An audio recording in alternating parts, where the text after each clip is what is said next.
sebuah kenderaan yang menjadi kebanggaan lelaki sebab dia panjang dan besar guys. Ini memperkenalkan Maxus V90 guys. Tinggi 2.5 meter, panjang lebih 3 meter guys. Ada 13 tempat duduk termasuk driver. Keselamatan dengan individual seatbelt 3 point guys, bukan 2 point. Kalau jalan jauh pergi Hatnyai ke, bosan dalam van, kita ada screen guys, boleh tengok Netflix. Didatangkan dengan dashboard yang baru, elegant.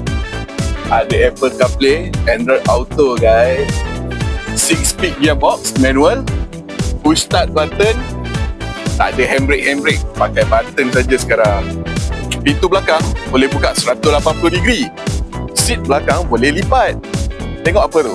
Ada echo kura-kura guys. Kamera dia, reverse camera. Kepada siapa yang mencari van yang besar dan panjang ni, boleh cari saya, Firdaus Syafawi. Nak buat van sekolah boleh, van kilang boleh, macam-macam jenis van pun boleh. Jom kita tengok depan dia sekali lagi. Ini dia guys, Maxus V90 window van.